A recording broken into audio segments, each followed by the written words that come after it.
And welcome back again to your and my only channel, which is Biology for Inquisitive Minds. I hope all of you are doing well, bacho. And in yesterday's topic, we have started about your circulatory system.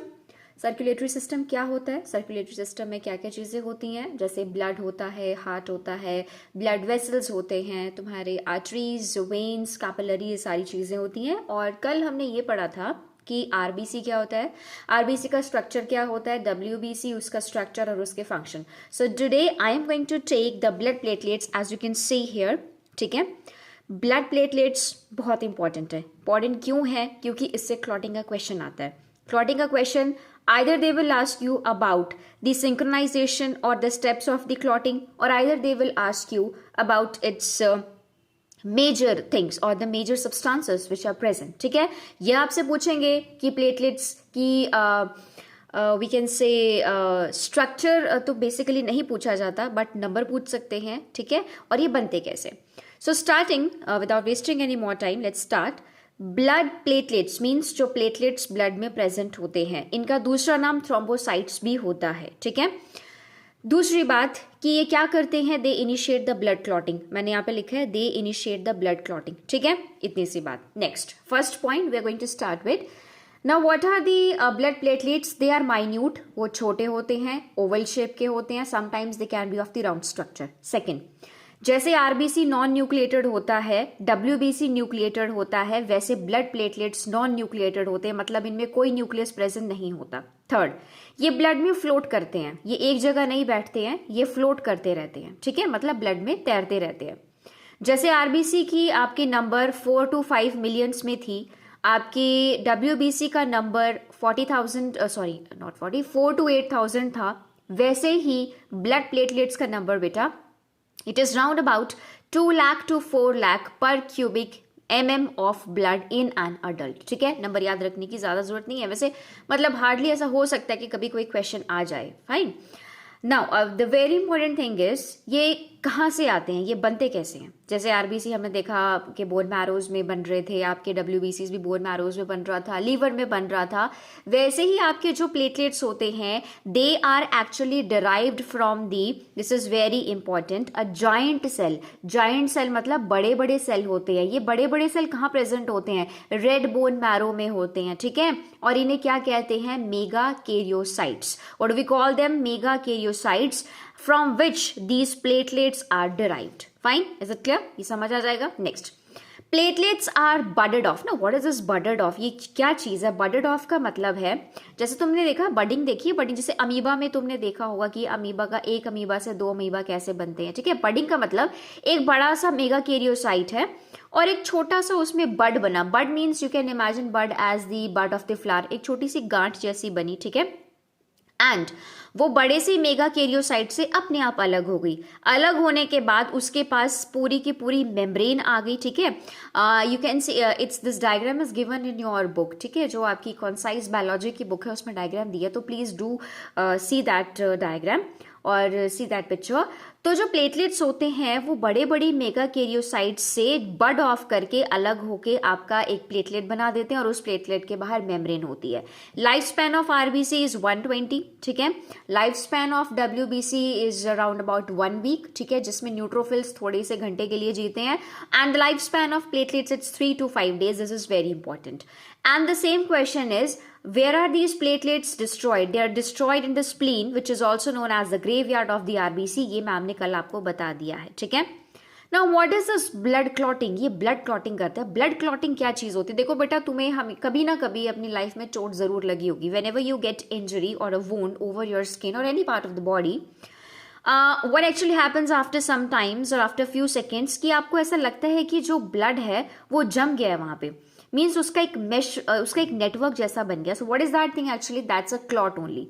अगर ये clot आपकी body में नहीं बनेगा जब आपको चोट लगती है, इससे क्या हो सकता है? आपका एक्सेसिव ब्लड लॉस हो सकता है और उस एक्सेसिव ब्लड लॉस से आपको हेमोरेज हो सकता है। दैट मीन्स आपकी कभी कभार डेथ भी हो सकती है। So it is very important to form the clot. ठीक है, अब ये प्लेटलेट्स क्लॉट बनाते कैसे हैं? ठीक है, होता क्या है कि जब इंजरी होती है, जब आपको चोट लगती है, तो जो प्लेटलेट्स होते हैं they disintegrate. This all thing is written in your concise biology ICSE part 2 class 10th. ठीक है, मैं कुछ भी एक्स्ट्रा नहीं बता रही हूँ, जो तुम्हारी बुक में मैं वही बार बार समझा रही हूँ ईजी वे में.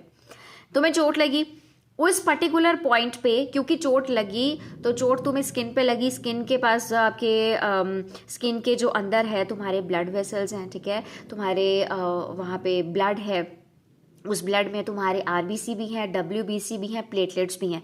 बट प्लेटलेट्स को पता होता है क्या काम करना है, WBC को पता है क्या काम करना है, RBC को पता है क्या काम करना है. जैसे ही तुम्हें इंजरी आई वैसे ही प्लेटलेट्स ने डिसइंटीग्रेट किया, मतलब they broke down into small pieces and they are going to release a substance which is called thrombokinase. This is very important, mark my words, is very important. क्या चीज़ है जो platelet से निकलती है? वो थ्रोम्बोकाइनेज है, और थ्रोम्बोकाइनेज एक एंजाइम की तरह एक्ट करता है जो कि ब्लड क्लॉटिंग को इनिशिएट करता है. अब एंजाइम क्या होते हैं बच्चों? Enzyme actually they are, we call them the biocatalyst which increases the rate of reaction. जो रेट ऑफ रिएक्शन होना है, जो ब्लड क्लॉटिंग होनी है, उसको कौन इंक्रीज करेगा, कौन उसको जल्दी जल्दी करने में हेल्प करेगा? This thrombokinase. ठीक है, okay.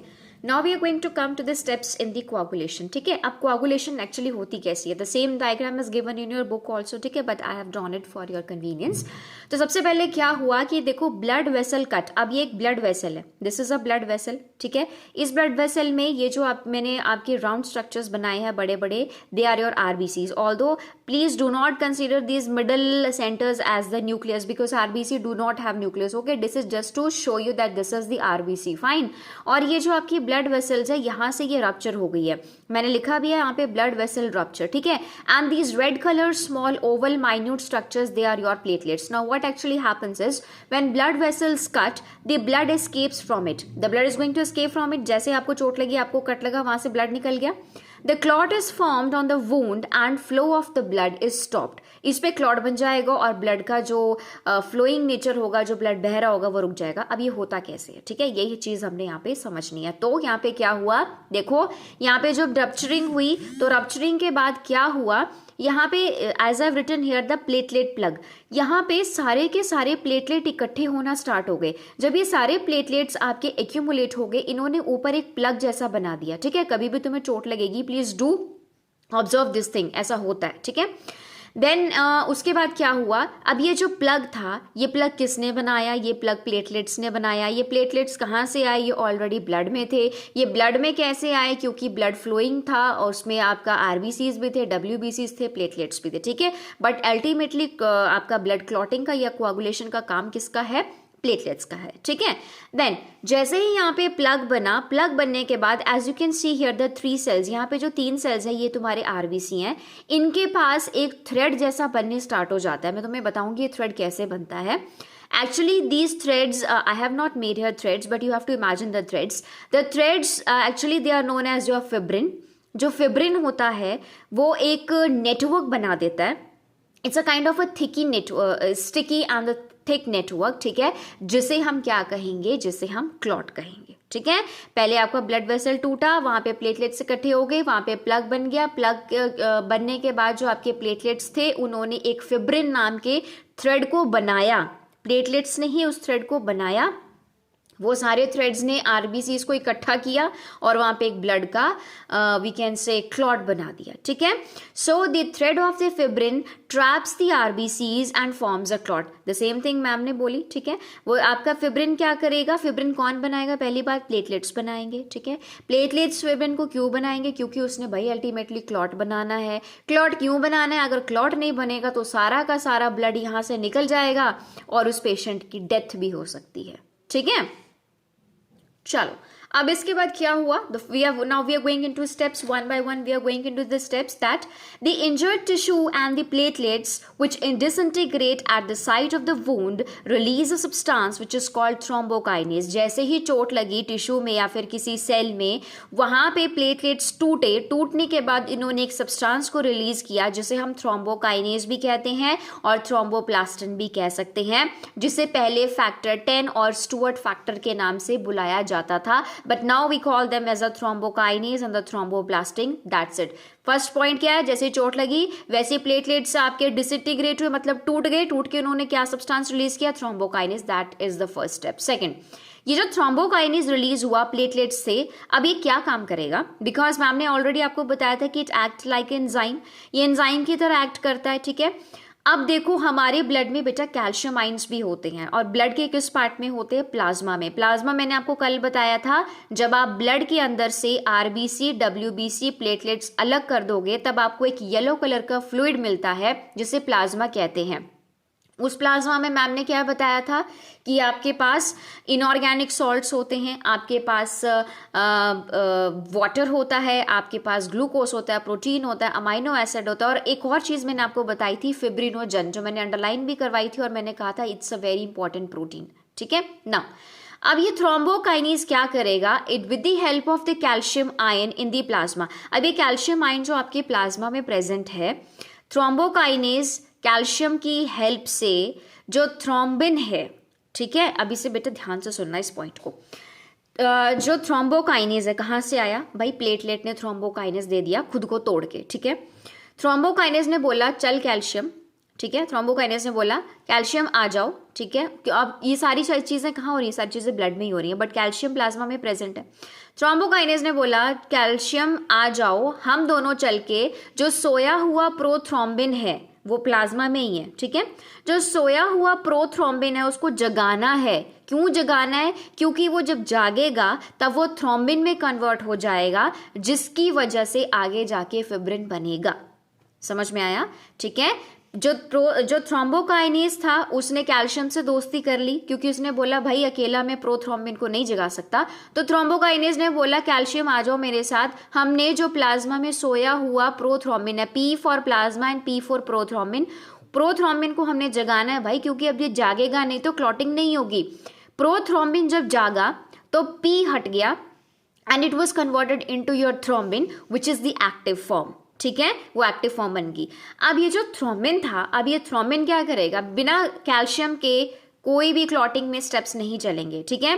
Calcium is main mineral in case of clotting, और विटामिन के इज वेरी इंपॉर्टेंट। ये दोनों में से कोई एक क्वेश्चन आईसीएसई बोर्ड वाले हमेशा पूछते हैं, ठीक है।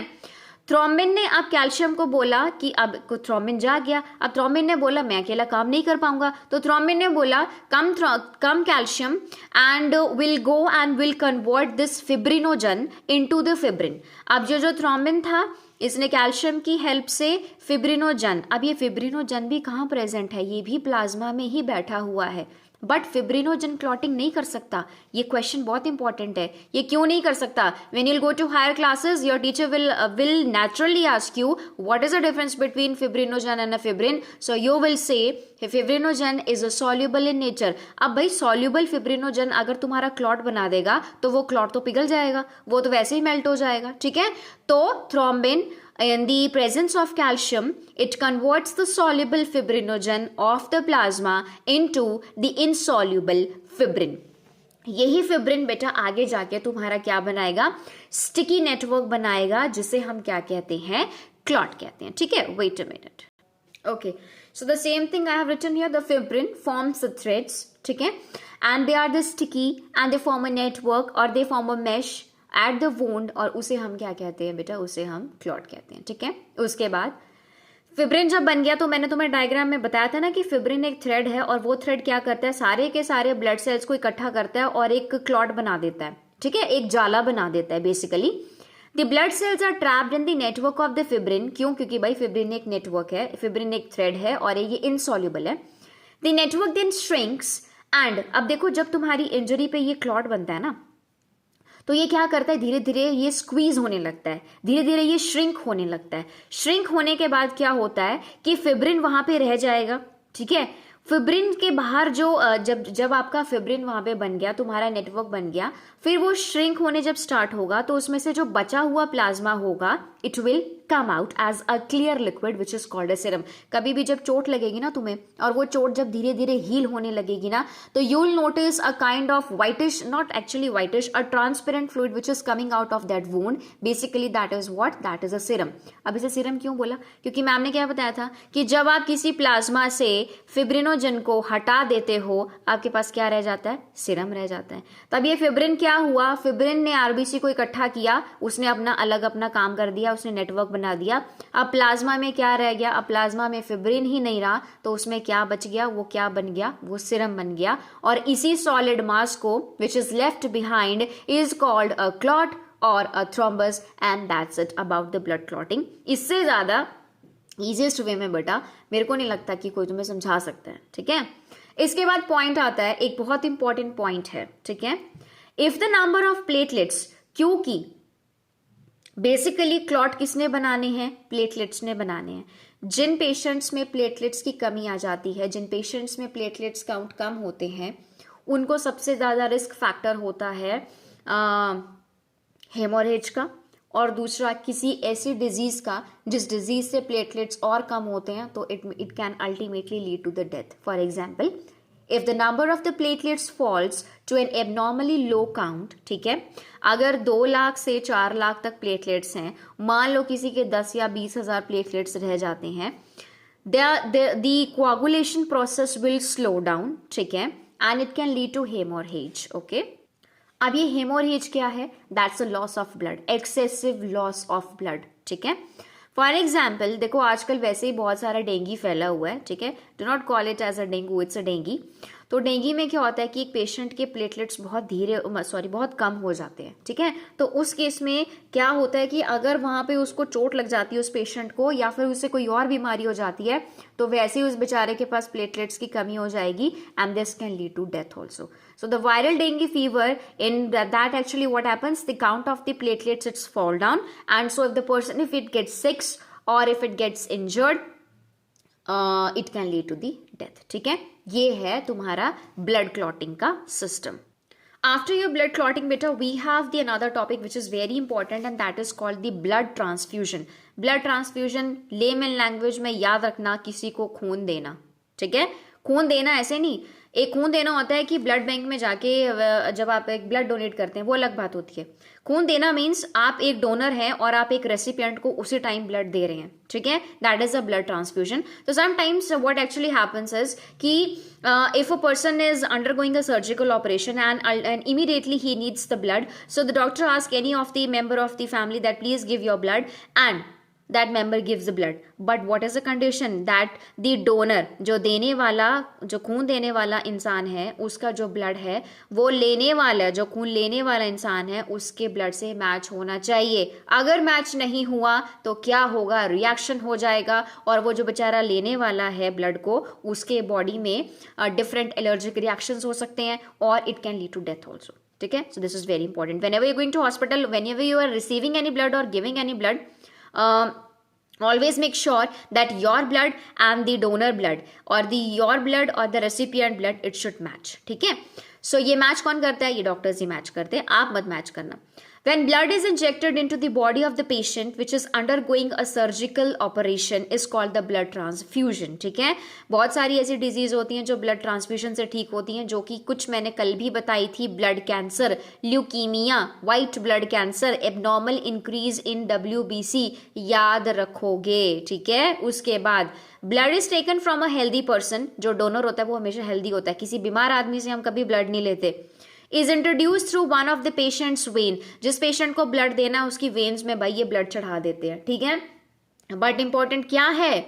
The kind of the blood और the type of the blood to be given और transfused should be compatible. Compatible का मतलब है भाई दोनों मैच करने चाहिए, और it should match with the type of the blood of the receiving person. जो आदमी ब्लड दे रहा है उसका ब्लड और जो आदमी ब्लड ले रहा है उसका ब्लड, इन दोनों के ब्लड मैच करने चाहिए, अदरवाइज ब्लड ट्रांसफ्यूजन में प्रॉब्लम आएगी।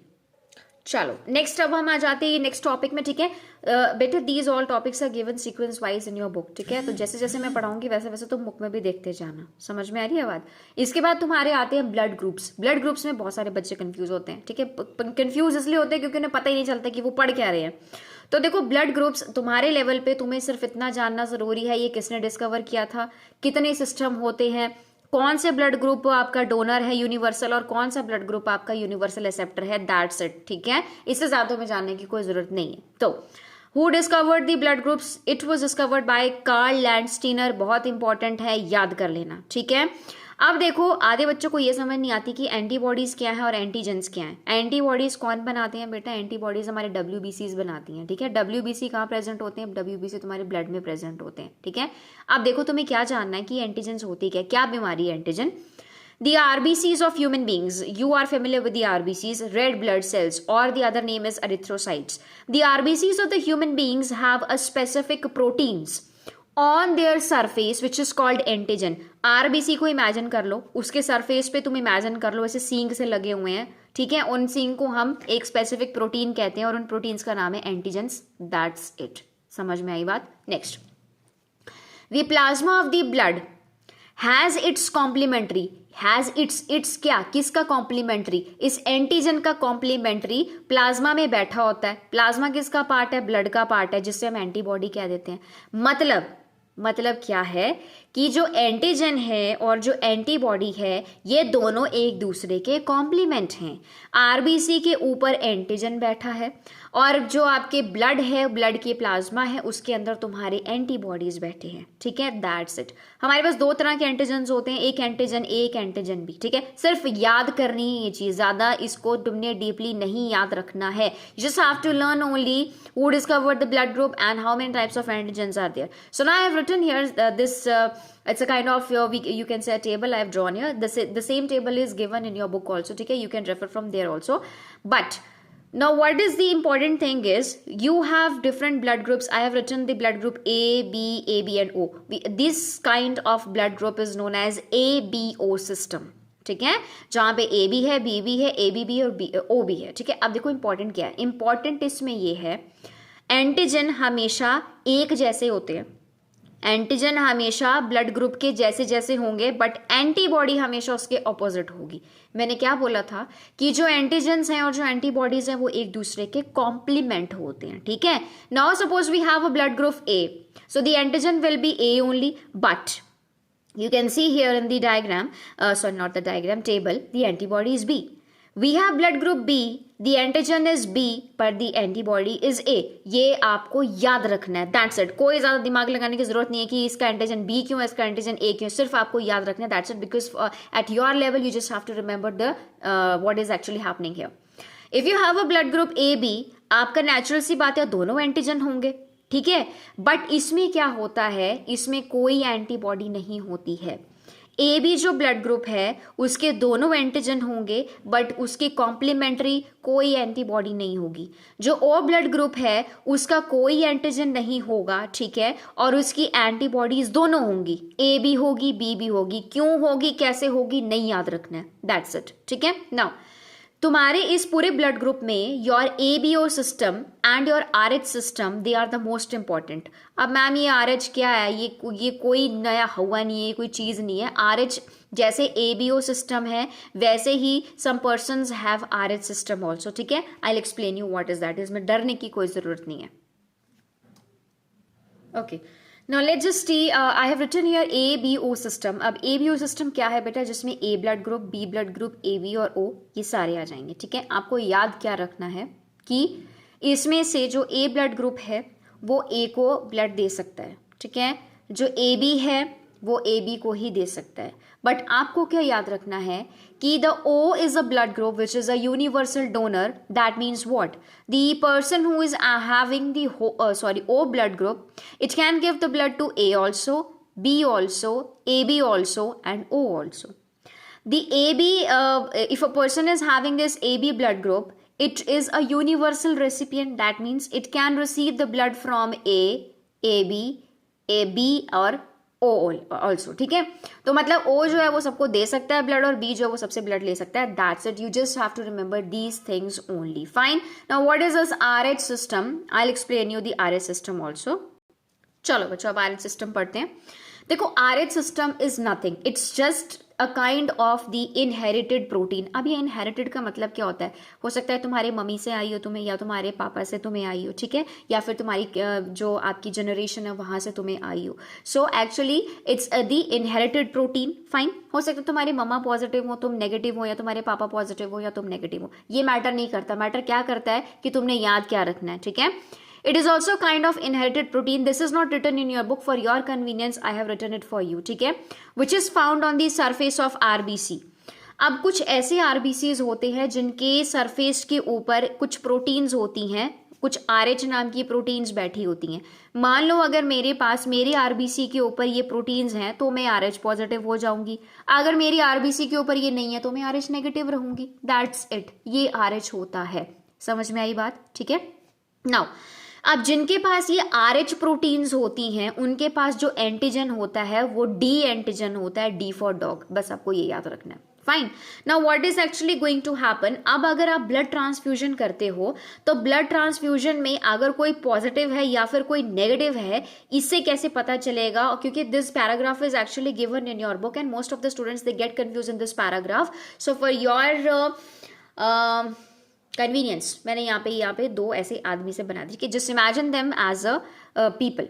Now if your body has the protein, ठीक है, मैंने सेम चीज बोली थी, अगर आपकी बॉडी के पास या आपके ब्लड के पास ये वाला प्रोटीन है, कौन सा प्रोटीन? ये RH प्रोटीन है, you will be RH positive. If your body or if your blood does not have this protein, that means you are RH negative. That's it. Fine. Now, what is this RH? RH actually it represents the rhesus monkey. It's a common monkey. Now, why we give this name RH? Because it was first discovered in this rhesus monkey only. ये जो factor था ये सबसे पहले rhesus monkey में discover किया गया था. ठीक है? अब आ जाओ उसको समझते हैं.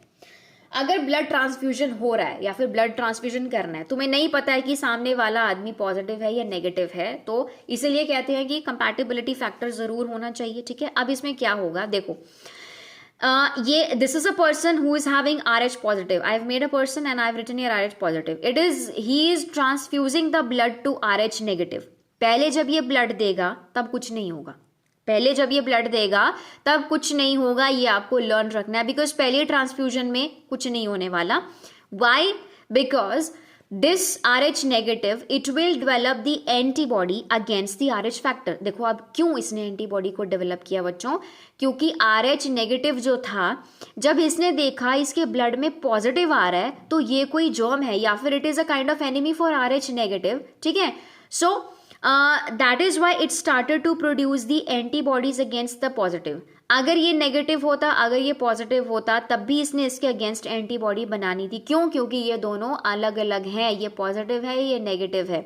तो if a RH positive person is giving blood to RH negative, this person will start to develop or its blood will start to develop the antibody against this RH positive. ठीक है. और ये कब बना देगा? 2 हफ्तों में. ट्रांसफ्यूजन के 2 वीक्स के अंदर अंदर ये एंटीबॉडीज बना देगा. चलो अभी एंटीबॉडीज उसके पास हैं, अभी कुछ नहीं हुआ है. अगर दोबारा से सेकेंड ट्रांसफ्यूजन होता है, दोबारा से RH पॉजिटिव इसको अपना ब्लड देता है, ये एंटीबॉडीज ऑलरेडी तैयार बैठी थी अटैक करने के लिए. ठीक है. ये इनको ऐसा था कि नाउ वी आर रेडी. अगर कोई भी हमारे अंदर कोई इन्वेजन होगी, कोई दुश्मन आएगा, कोई घुसपैठ आएगा तो हम उस पर अटैक कर देंगे. सेम चीज हुई. इस RH नेगेटिव के पास एंटीबॉडीज ऑलरेडी तैयार बैठी थी और जैसे ही सेकेंड ब्लड का ट्रांसफ्यूजन हुआ, दे अटैक्ड. उन्होंने अटैक किया. अटैक करने से क्या हुआ? रिएक्शन हुआ, उसकी बॉडी में रिएक्शन हुआ और बॉडी में रिएक्शन होने के बाद उसने ब्लड को रिजेक्ट करना स्टार्ट कर दिया. और इतना खतरनाक एलर्जिक आपका रिएक्शन हो सकता है कि दिस RH नेगेटिव बेचारा person can lead to death also. ठीक है. तो same thing I have written here. The antibodies produced at the first transfusion causes a reaction with transfused blood. किस कौन सा ट्रांसफ्यूज्ड ब्लड? RH पॉजिटिव का blood जैसे ही negative में गया, भाई इसकी एंटीबॉडीज तैयार बैठी थी उसको अटैक करने के लिए. उन्होंने अटैक किया, उन्होंने एलर्जिक रिएक्शन शो किया और इससे क्या हुआ? It can lead to death also. इसीलिए हमेशा always check the blood of the donor and the recipient before the blood transfusion. That's it. इसका सेम एक केस हमारी प्रेग्नेंट विमेन्स में आता है, वो भी मैं तुम्हें एक्सप्लेन कर देती हूँ. चलो. Now RH factor in the pregnancy. This is your last topic for today बेटा. ठीक है. Tomorrow I will teach you about the blood circulatory system, जिसमें तुम हार्ट की location, covering and everything, the chambers and the arteries and veins, I will explain you this. ठीक है. क्योंकि आज के लिए तुम्हें इतना ही समझ आ जाए वही काफी है. Now the RH factor in pregnancy. Now what actually happens in the pregnancy? As you can see here, I've written here. जैसे ही RH पॉजिटिव नेगेटिव का 2 आदमियों का केस था वैसे ही इसमें होगा. ठीक है. अगर एक विमेन RH नेगेटिव है, अगर एक प्रेग्नेंट विमेन RH नेगेटिव है, उसके यूटरस में RH पॉजिटिव चाइल्ड है, ठीक है, हो सकता है उसके जो हस्बैंड है वो RH पॉजिटिव हो, आपको हस्बैंड से कोई लेना देना नहीं है, you just have to remember about the women and the child, ठीक है। Women is RH negative, child is RH positive, हो गए ना दोनों अलग अलग। अब क्या होगा, द RH नेगेटिव विमेन के पास जब ये RH पॉजिटिव बेबी है उसके यूट्रस में, पहले कुछ नहीं होगा, ठीक है, पहले वो, अब जब बेबी आया तो क्योंकि that actually that child is covered with the amniotic sac और we can say a membrane, ठीक है। तो मदर और जो चाइल्ड है उसकी जो एंटीबॉडीज हैं अभी वो रिएक्ट नहीं की हैं आपस में, अभी वो दोनों आपस में मिली नहीं है, ठीक है। तो क्या होगा, the mother just is producing a normal antibodies against the RH positive child, कुछ नहीं होगा मदर को ना बेबी को कुछ होगा, ठीक है, क्योंकि कोई रिएक्शन अभी नहीं होगा, मदर का ब्लड और बेबी का ब्लड अभी आपस में रिएक्ट नहीं किया है, बट मदर के अंदर तो एंटीबॉडीज प्रोड्यूस होके बैठी हुई हैं, ठीक है, बिकॉज मदर क्या है, नेगेटिव है, बेबी क्या है, पॉजिटिव है, तो मदर ने बेबी के या फिर चाइल्ड के अगेंस्ट एंटीबॉडीज बनाना स्टार्ट कर दिया है। The first RH positive child will be normal, उसकी नॉर्मल डिलीवरी हो गई, वो चला गया, ठीक है। नॉर्मल डिलीवरी होने के बाद as soon as the mother gets the sensitive, अब मदर सेंसिटिव हो गई है, सेंसिटिव का मतलब मदर की एंटीबॉडीज बिल्कुल इस फिराक में बैठी हैं कि अगर कुछ दोबारा अगर मदर के साथ होता है तो विल अटैक, ठीक है। अब होता क्या है कि जो मदर है वो दोबारा से सेकेंड चाइल्ड को कंसीव कर लेती है, वो दोबारा से मदर प्रेग्नेंट हो जाती है दोबारा। अब मदर क्या है, mother still is RH positive, still उसकी बॉडी में एंटीबॉडीज हैं, ठीक है। अब क्या होता है, अगर दोबारा से second conceived child RH positive है, तो मैम ने क्या बताया था कि सेकेंड जब आपका होता है, क्योंकि जैसे ही चाइल्ड आपका दोबारा से मदर की यूट्रस में आया, the antibodies which were produced earlier they were in like, वो बैठी थी इसी फिराक में कि अगर दोबारा से अगर RH पॉजिटिव चाइल्ड आएगा तो will go and will attack. So the RH positive blood and the already produced antibodies of the mother, they get transfused and so that the allergic reaction it took place। और क्या हुआ, allergic reaction हुआ, इससे जो आपका fetus था, जो developing fetus था, जो developing child था, उसमें allergic reaction हुआ and this can lead to the death of the fetus, not the mother, mother की नहीं होगी, फीटस की होगी, and it can lead to abortion also. तो जब भी मदर पॉजिटिव होती है, जब भी मदर नेगेटिव होती है और चाइल्ड पॉजिटिव होता है, तो मदर को प्रेगनेंसी के टाइम ड्यूरेशन में ही anti-RH फैक्टर का इंजेक्शन दे दिया जाता है, so that there would be no further reaction of the blood of the child and the blood of the mother, ठीक है। So this was the RH factor in the pregnancy. Basically this question will not come in your exam, but for your knowledge you should remember that what is going to happen if the mother is RH positive and the child is RH negative, ठीक है। So that's all for today, and tomorrow I'm going to teach you about the blood circulatory system. Thank you so much all of you.